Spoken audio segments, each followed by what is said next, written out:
Channel Voices is sponsored by Meter. Meter helps partners deliver a complete networking stack, wired, wireless, and cellular, with no upfront costs and ongoing recurring revenue. Offer your customers the best in connectivity while building a more profitable services business. Thanks to Meter for sponsoring. Go to meter.com/channelvoices to apply now. That's meter.com/channelvoices to find out how to partner with Meter and accelerate your business.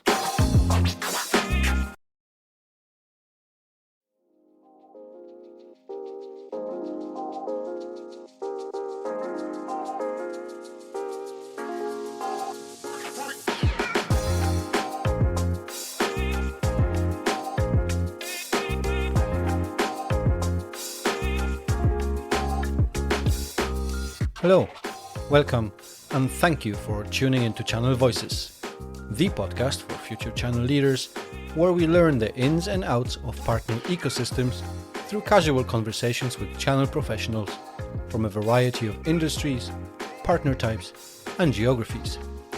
My name is Maciek, and I'm your host.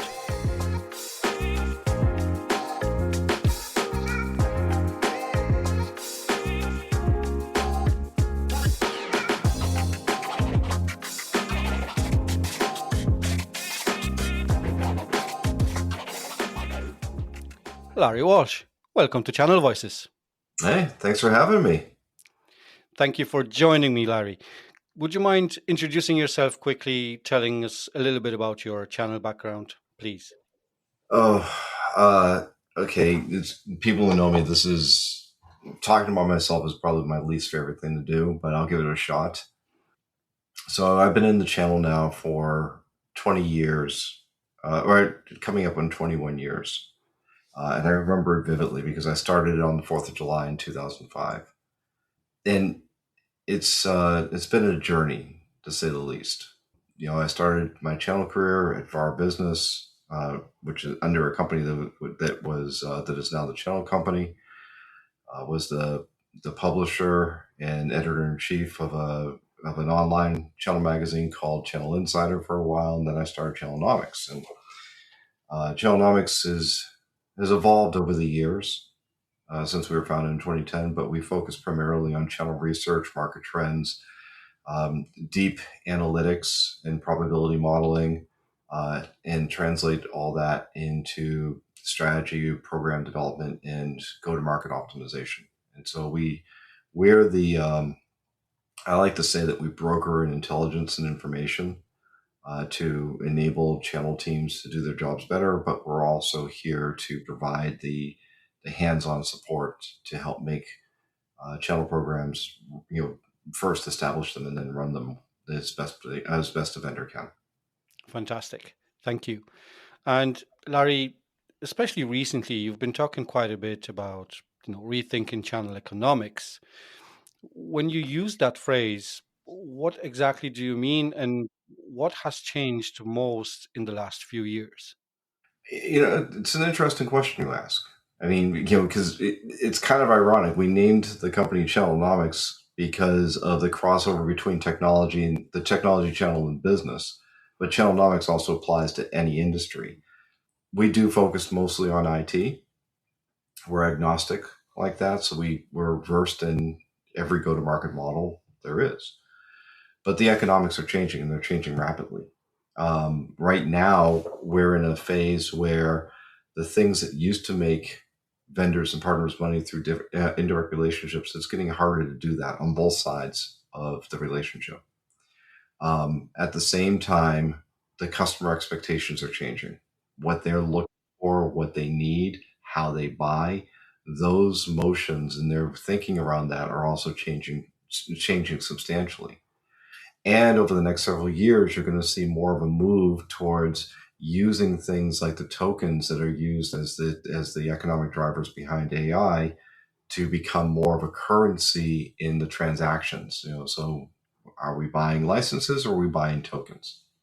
Right. We need to take a lot of that into consideration. But the reality is today is that there's such an imbalance between what the vendor community thinks they're getting for their investment versus what the partners think they're getting for their investment, and where they're aligned and divergent is really causing the friction within the channel today. That's why we spend so much time talking about it and researching it. Gotcha. Thank you. From your point of view, like what are the biggest economic pressures that vendors are maybe feeling in in their channel motions right now, and how are those showing up in the partner programs and maybe incentives, especially as we're talking about those economics? Oh, wow. You really don't ask easy questions now, do you? All right. So, at all risk of getting myself in trouble, um, we are in an inflationary period. And it's not really inflation. Tech inflation is not happening necessarily just because of the rising cost of inputs. Yes, that is happening. You can see that going on with the memory chip shortage. That's causing an inflationary knock-on effect.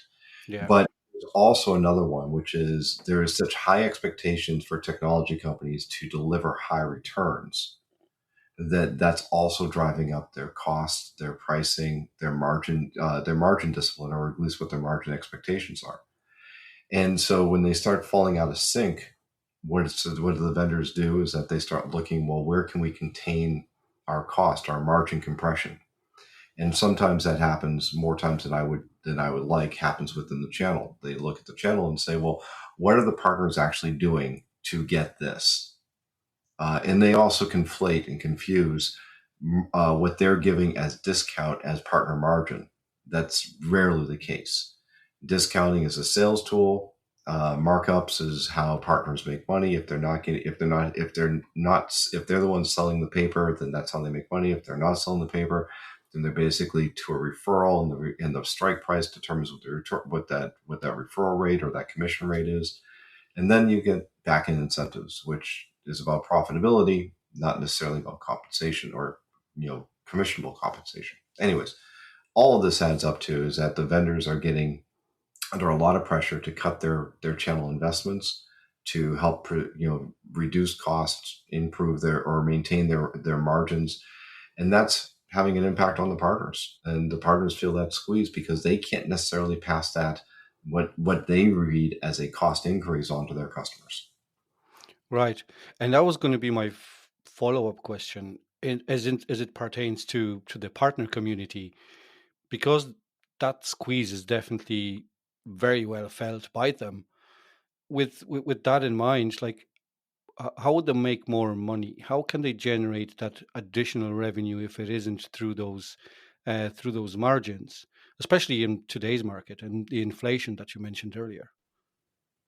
Well, it's always been the same driver has been from like I said, going back my 20 something years in this business, recognized it on day one. I know it's not in vogue today to say value added reseller or VAR, right? We still use it, but it's sort of like, oh no, they're solution providers, they're service providers, they're whatever we want to label them. But there is some accretive value added on top by them on top of the vendor product or the vendor service. It allows them to generate revenue. That still is the case today. One of the first things I learned when I came into this business was where there's mystery, there's margin. And so the optimal zone for where the partner can make money by through these value added options, whether it's a managed service or a professional service or some other consultative service, there's a definable zone where the technology is not so complex that the vendor can only do it themselves, and not so simplified or commoditized where the customer can do it on their own. In that zone, we call the channel Goldilocks zone. Within that zone is where the partners have the optimal opportunity to make money through add-on services. Going back to those situations where vendors really, can't afford to invest as much in the channel as they used to. Like when you're sitting down with, a vendor executive team that are really worried about partner profitability, like what are the first two, three questions that you typically ask them to diagnose whether their economic model is actually partner friendly? That's again, it's something that we don't spend enough time on. And I'll tell you, I'll walk you through the methodology that we use. We developed a Okay. methodology we call Rocker. And Rocker is a means of defining the partner mission. We at Channelnomics, we believe that for channels to work, partners have to have something to do. So that there's a clear expectation of the vendor and how the partner interacts with them and interacts ultimately with the customer. So I won't bore you with all the details of Rocker because there's 6 questions we ask through it. The first 2 are the most important. And they trip up the vendors every time because we say, what is it that a partner can do that you can't do? And what is it that a partner can do that you don't want to do? But there's a catch to those questions, is that you cannot answer generate sales and revenue. Okay. That is obvious. That's what everyone wants. And that's a baseline. But if you can say, yes, we need them to perform, tier 1 services or level 1 services. We need them to consume our technology and deliver services at scale to our customers or to our mutual customers. If we need them because we need them for staging and support, we need them for design and implementation, things like that. These, because it's really about driving the customer experience. And if we want to create customers and, we need to focus in on the customer experience. If the customer has a solid experience, then they will remain a customer, which is what everyone wants. One of the things that we miss on this, because everybody thinks that customers are price sensitive. Yes, but they want value. They don't necessarily equate value to paying less. They equate value to what they get more of. And there are 67% of customers, and in some categories it's as high as 87% of customers will pay more for a better experience.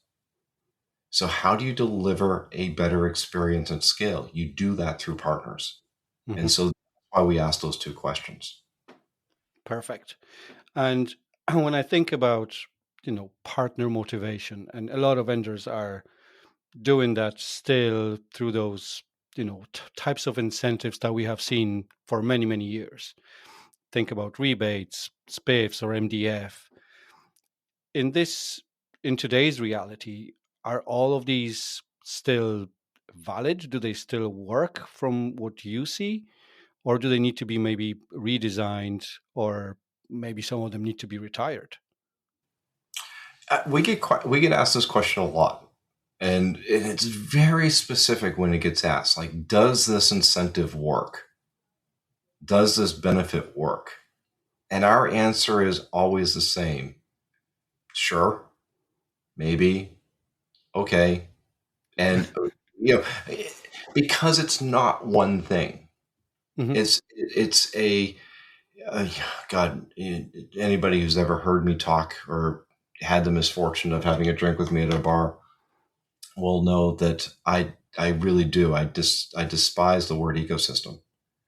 And it's not because I don't believe in ecosystem or the ecosystem effect. It's because we've bastardized the word. And if you think about what an ecosystem is an ecosystem is a collection of different organizations working together in concert. That's Okay. right. Incentives are the same thing. You have different resources, different incentives that come together within a program that create the lift effect that helps partners be successful. That's, so it's not one thing. It is a collection of things working in concert that drive partner behavior.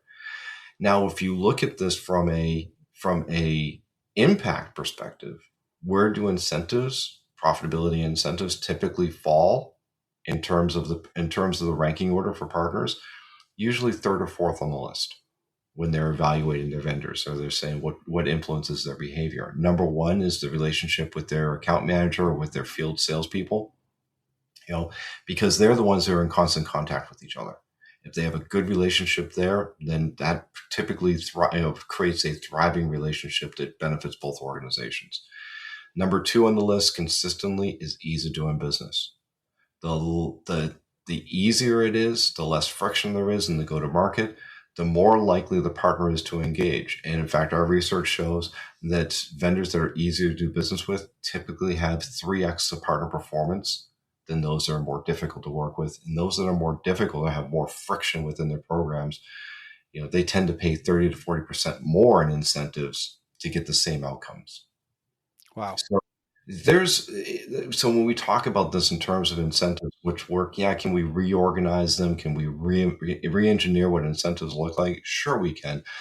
I always recommend that when you do so, go through some rigorous testing to make sure that the incentive is at least working the way you want it to work. Because if it's not, if you can't demonstrate how it works and what the outcome is going to be, then there's two things that could happen. One, it will be questioned about whether or not it's worth the expense. The second thing is if it can't be managed, then you run the risk of leakage, which then gets you in more trouble. But can we, to come back to your original question, can we reimagine incentives? Sure, we can. But last week, I was speaking at a Channel Scaler event in California. And this came, it wasn't me, it was one of the panelists, one of the channel scaler customers who said it. If you need a decoder ring to decipher how a program works, you're doing it wrong. And I love that line because that speaks directly to that friction issue that I was talking about. Thank you. And yes, that ease of doing business, simplifying partner programs as a whole, not just how incentives work, for the partner to understand it very quickly. It is so important. And that's some of the conversations that I'm having with customers and prospects every day. But to get this to simplify the complex is hard, right? Oh, yeah. Oh, well, it is. And I'll give you an example. We were working with a company, one of our clients, and we talked about this. They weren't getting the level of partner engagement that they were expecting. They were actually seeing sales decline. And so they brought us in. We looked over their program. We analyzed their partner data. We talked with the partners. And we came back and we told them that your program was designed to play defense. Your program was all about not paying partners. And what I mean by that is that in order for a partner to realize an incentive, whether it's a front end or a back end incentive, they had to jump through hoops to get there. It was very difficult.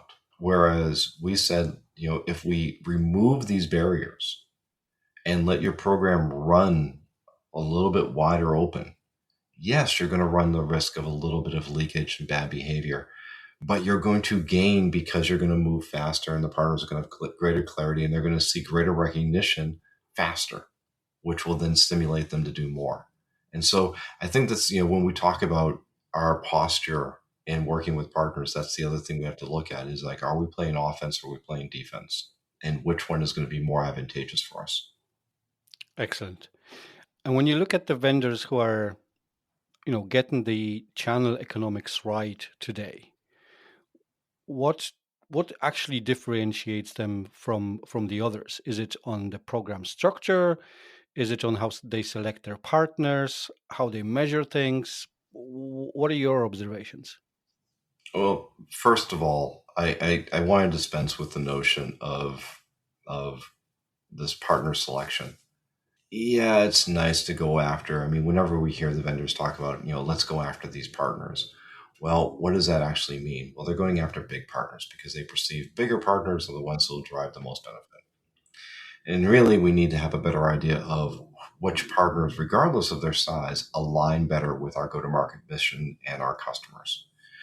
But what are they doing best? The ones that get it right? Well, they have a balance in the economic equation. So when you look at the way we look at it is there is a cost of doing business associated with a vendor. So a vendor may have a stack of front and back end incentives, and they'll call the output of that to the partner. Well, that's your profitability plus. Okay, well, plus means that there's something else that comes after. Again, come back to my two questions about what can partners do. And so if the partners benefit does not have some level of balance with the vendor's benefit, then it's not going to be equitable. It's not going to be advantageous to the partner. If a partner had to survive purely on the front end and back end incentives or front and back end compensation, they're probably making 15, 20 points. Well, 15, 20 points on a product sale that's already been greatly discounted isn't a lot of money. And they have to cover their full operating load out of that. So they absolutely need to have things that they're selling on top of it in order to make it work. And so that's where we talk about creating that balance. When you think back those nearly 21 years, what's the one thing that you wish you knew before you started your career in channel? Well, I wish I knew there was a channel. And I think that that's like as much as we all live in it and we're immersed in it, the average person doesn't know what a channel is or what partnerships are or how they work. I think it became visible to people during the pandemic when they showed up to their local stores and all of a sudden there weren't things on the shelves that they thought about. And you don't buy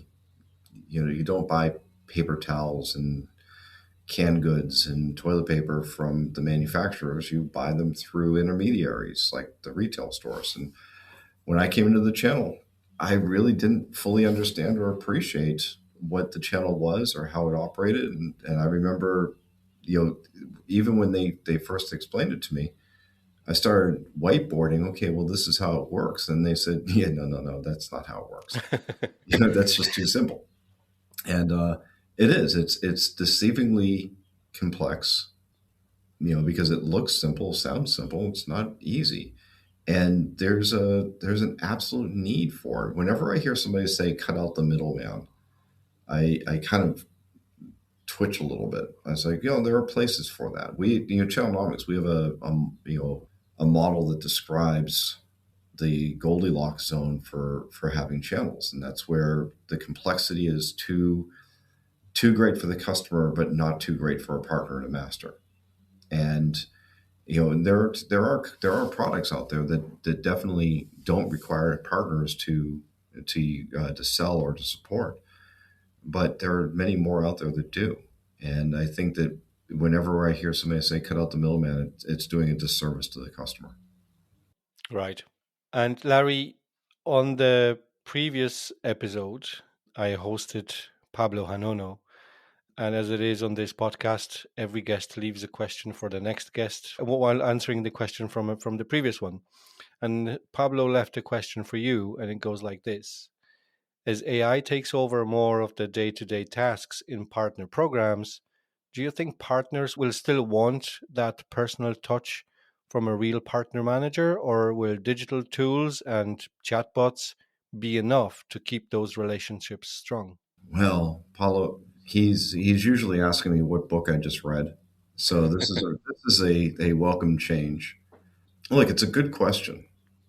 There's Channelnomics. Our research shows that the two greatest drivers of partner behavior and partner performance. Number one is the relationship with their account manager, whatever we may call that, a channel account manager, a partner, business manager, whatever it is. The second one is ease of doing business. How simple or how difficult a program is or the relationship is. Incentives is typically third or fourth on the list. So I hope that we stay true to what we say about AI. AI is going to free us from drudge work and enable us to spend more time with people as people. As a friend of mine, Liz Cope, says, automate to humanize. But I also fear that the people who are paying for AI have a different set of expectations. And so they are going to, I think there's going to be a lot of pressure to use automation to replace a lot of the human interaction. And I don't think that that's going to be healthy for anyone. I think we're going to see a lot of, they won't call it experimentation. They'll call it innovation. And when it fails, they'll revert back to experimentation. Oh, we experimented with this. It didn't go well. So we're going to go back to the old way. that's kind of how I think this is going to play out. That it's not going to, and I don't think, entrusting AI to do the work, that personalized work of humans, is not a good use of it. But I think I think the vendors are going to have to experience it before they actually believe it. Got it. Thank you very much for answering this question, and I'll let Pablo know that you were the one answering it, and it did not include the last title that was on your read list.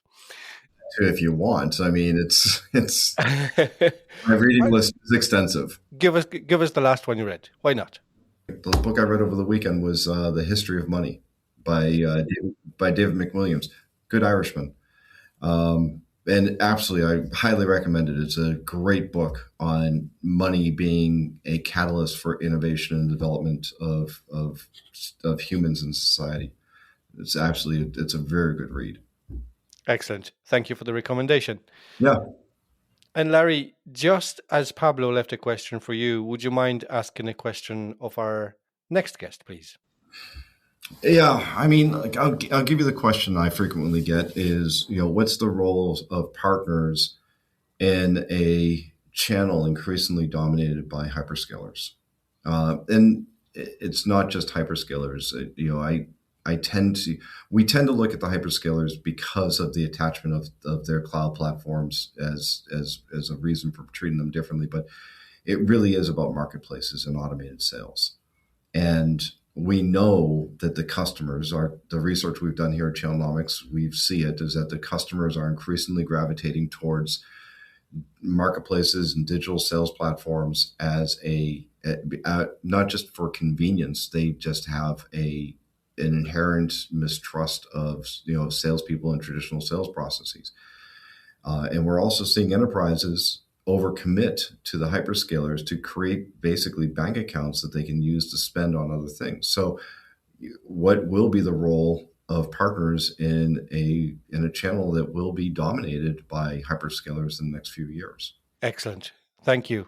Larry, I appreciate you coming on the show. Thank you so much for this great conversation. Wishing you the best. I know you travel quite a lot. Stay safe out there. Thanks so much. Great to be with you. Thank you for tuning into this episode of Channel Voices. I hope you enjoyed today's conversation and gained valuable insights. Don't forget to subscribe, rate, and leave a review on your favorite podcast platform. Every bit helps us grow and reach more future channel leaders like you. Thanks again, and we'll catch you in the next episode.